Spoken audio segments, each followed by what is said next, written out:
What does it mean to be design obsessed? It's something our design team lives by. It's what sets apart good design from great. What you're about to see is an idea brought to life that brings inspiration from the outside in. Vicente Vasquez and I, Jen Giannotti-Genis, will take you on a journey with some incredible creative people who will share their stories on what it means to be design obsessed.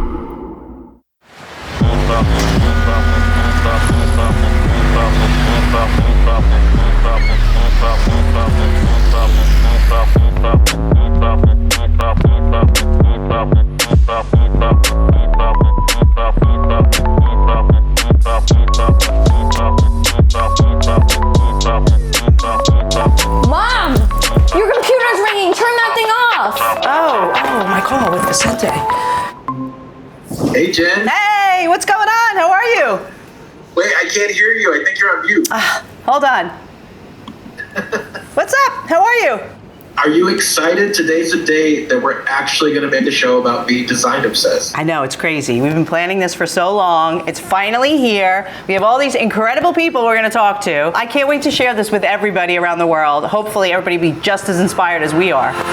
The thing that they wanted to really focus on was the experience first. It's that kind of obsession where it's just like I literally see people at their best. It's beyond the graphics, right? It's beyond the packaging. We're naturally design obsessed. We're already design obsessed. We've always been design obsessed. Hey, Jared, good to see you. Thanks for joining. How you doing today? Hey Jen, thanks for having me. Yeah. I'm pumped. Let's do this. So we are kicking off the show today. We're super excited. Vicente and I are going to be talking to a lot of people. We wanted to just kick it off with our fearless leader and get your point of view for the world on what you think design obsessed means to you, or what people should think about when they think about design obsessed. So design obsessed is the idea that we as a team are so passionate and so infectiously believe in the power of design to create great things for a great amount of people, that it starts to seep into the fabric of our partners and ultimately of our company, right? So that we start with a little cohort, of around 50 people. That's our design team. We're design obsessed. We're naturally design obsessed. We're already design obsessed. We've always been design obsessed. And then through that passion and that energy, other people start to join in that mission and that obsession. And slowly but surely, we can transform the culture of all 35,000 people at Colgate-Palmolive can start to live this, and the culture can change through design obsession. That's how we create a design integrated company. For us, it's beyond the graphics, right? It's beyond the packaging. It's really bringing brands to life and that experience to life and being passionate about delivering that, right? Yes. Maybe once upon a time, it was a thing. It was a product. It was a package. And then it becomes an experience. And the more we kind of expand, the less tangible things become. And ultimately, the more valuable they become as well, because they become more about a feeling or an emotion or a connection you have with something.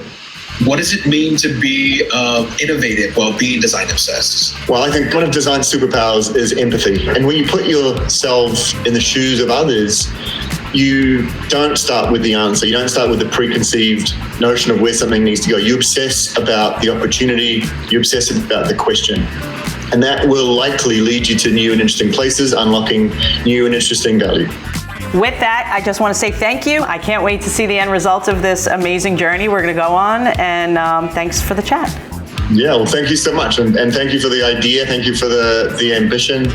Thanks for bringing it to life, and I'm really looking forward to seeing how it plays out. I'm sure it's going to be awesome, so good luck. Awesome. Thank you. So there we were, kicking off this design-obsessed journey to meet other, obsessed designers.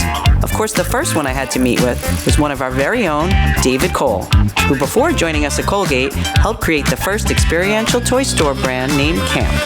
If you don't know about Camp, you will love what you're about to see. So excited to be here. Where could David be? Hey, where have you been? Hey, it's good to see you. How you been? How are you? I'm miss you. I So miss you good to see too. you. Great to see you too. I'm so excited to be here. Yeah, thanks for having me on the show. I'm really know. excited to show you this place. I'm so excited to see it. It's really cool. A little place called Camp. So Cool. come on over here. So right now it's art camp. So the thing about camp is that it actually changes theme. So there's all these different kinds of camps depending on the location. It's not just about shopping. It's not a toy store, you know? It's a place to go have experiences and to do stuff. Let's go check out the rest of the Yeah, store. let's go check it out. So this is the tie-dye station. Boop. Look at this one. This one's tiny. It's like a baby's hat. It's a baby's It's for hat. babies. It's okay. For babies. There's 1,000 things you can do in the store at this particular camp, but there are so many different camps throughout the United States, and everyone's got a different one. The one in Union Square in New York has Galactic Camp. The one uptown is doing Nature Camp right now. It's got like bugs and like outdoor stuff. Yeah, so every camp's got a different set of experiences and a different set of retail to go along with it. Look at this place. So Yeah, cool. nice, right? Yeah, can you hear me? I'm deaf. Let's go to the dance hall. Oh, wow, that's awesome. Little back scratcher. God, this is so Yeah, cool. check how cool this is. Road trip. Yeah, so what do you think about camp? This place is so fun. I'm like really blown away by all the attention to detail when you kind of come in here and how you walk around the store and there's all these cool things to do. So Yeah. tell me more about this place. When camp was first being thought of, the thing that they wanted to really focus on was the experience first. Yeah. And when we started to design the experience, the business model started to create itself, the sales channels and all of that. So that was the main focus. Yeah, you worked on this, right? Like before you came to Colgate. Exactly. And the cool thing about this brand and these experiences is that they get to change, and it's kind of like a monthly thing. There's art camp, there's nature camp, there's galactic camp, and one of the cool things about it is that the logo itself is adaptable and it changes. You can always tell that it's camp, but it looks like the theme of the camp, which is like a really cool thing about it. Yeah, so they're really in tune with that living sort of experience, that ever-changing experience. Exactly, and it connecting lives in people. all the things that they do, from their visual identity through to the physical store. And interestingly enough, when COVID hit, the store experience essentially had to be shut down for a long time.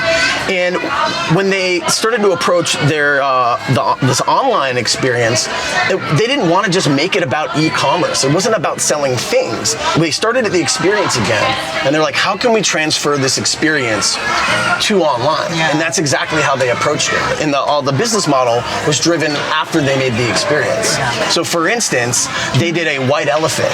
So you could get a group of your friends on at Christmas time, and you could choose things for them in this kind of like Zoom call mixed with gamified like experience. And kids just loved it. Parents loved it. And you like exchange gifts. Yeah, everybody you're all at the same time. exchanging gifts So all you're at the same time. Buying product, but you were actually having an experience not only by yourself shopping with others. Exactly. So then you had this whole It's like connective it's a community. communal Yeah. shopping experience. Very cool.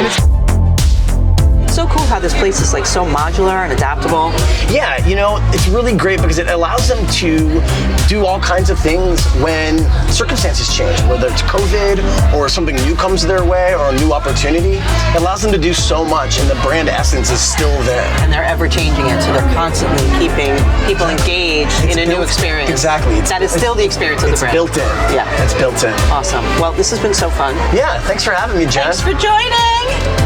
High five. Thank you. Honk, honk.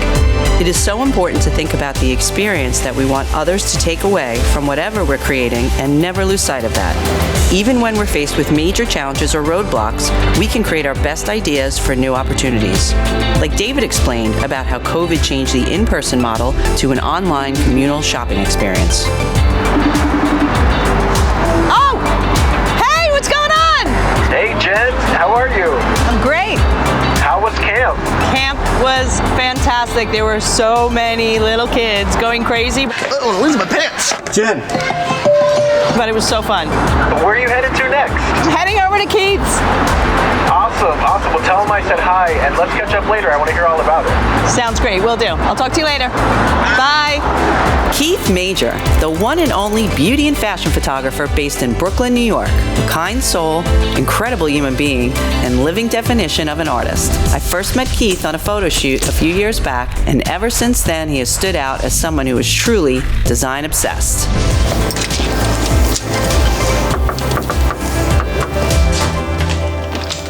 Hey! Hello, How are you? So great to see you. How have you been? I'm good, thanks. Great to be here and talk to you today. Thanks for having us. Welcome to my lovely little space. So, believe it or not, those photographs I sent you happened in here. This is where the magic happens, huh? Yeah. I do a lot of my small jobs and tests here, particularly the tests. I don't like waiting to be hired to do creative things. I like to be creative and let that be the catalyst for my work. Wow, great. Thank you. Can I try on your hat? Of course.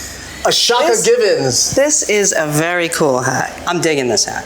I'm gonna give you the somehow, information. though, I look like a gangster from the 40s. You just need it your doesn't size. quite look as cool on me. You just need yours and your size. Well, this was custom for me. Well, I'm going to give you this back because thank you. it looks way better on you than Well, it thank does you. on me. I fancy myself sexy in the hat. Yes. You do. You're like one of the most creative, talented, celebrated thank you. photographers. Thank you. And an amazing human being. So you've had this incredible career. It's been a ride. It has been a ride. We've done some things together. You've shot some incredible pictures for us on Palmolive from the Philippines. That was actually my first shoot with you back in the day. My daughter was about this big. That was an exciting shoot for me. Yeah. Why was it exciting for you? I had been doing hair advertising in the African American marketplace. And in the African American marketplace, it's get the darkest girl with the nicest hair, and you had to do this magic trick.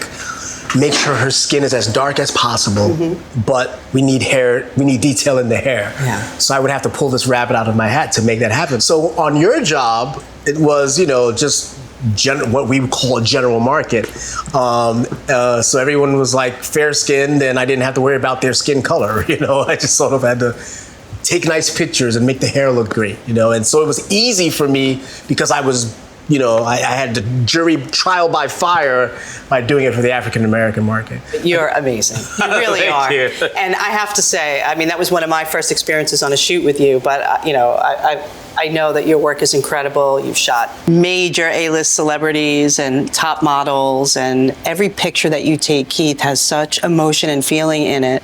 And you can see, that kind of your love for the craft and the artistry really come through. You have such a specific emotion in your pictures. And Thank you.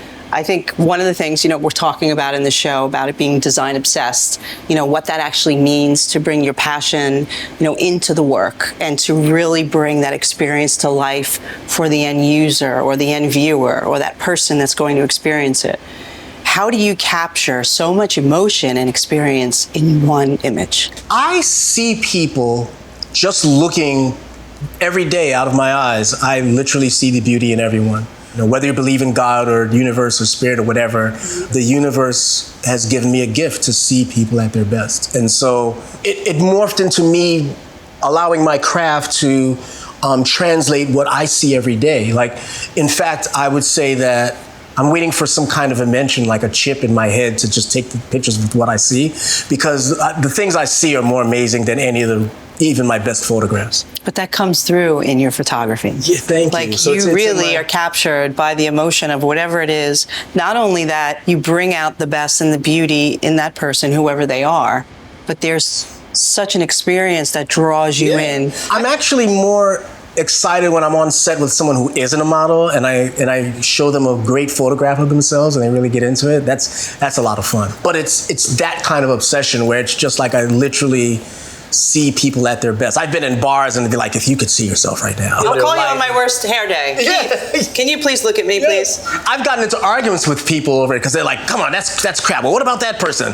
And I'm like, well, I don't see them. Like, what do you want from me? I don't see ugly. What do you want from me? You want me to tell you that I'm not going to tell you the person's unattractive, because that's not what I see. But you see from your heart, and I think that's a beautiful thing. Like, you see with that real authenticity. And a lot of times when we're talking about brands today, and really create an experience for a brand, it's how do you draw out that authenticity for people? If you think about a company like ours or any big CPG company or brands today, we love that collaboration. We love that inclusivity of anybody and everybody. How do we push brands forward to be more inclusive? I don't know that I can profess to know how, but I think the mindset and the goal ought to be let's all work together. If CPC is going to include everyone on a project and you have the big idea that everyone is into, then you have big sales because we're all buying it. You want your product to be as universal as the wheel and everybody uses it. And we all use it. And so... Make it human. Exactly. That's what the diversity push is all about. It's not so much like replacing people as much as including everyone. It's the 21st century, and it's about time we start working together. It's really just that simple. Thanks, Keith. Yeah. I love hanging out with you.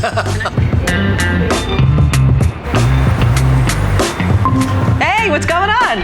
Hey, Jen, how did it go today? Oh my gosh, it was so great. We talked to some really amazing people today.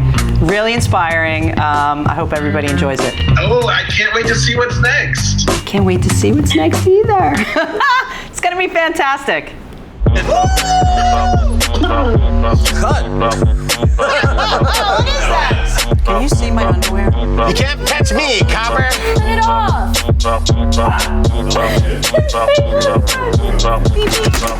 Sorry. Ready? Carl. He's in his zone. All right, sorry.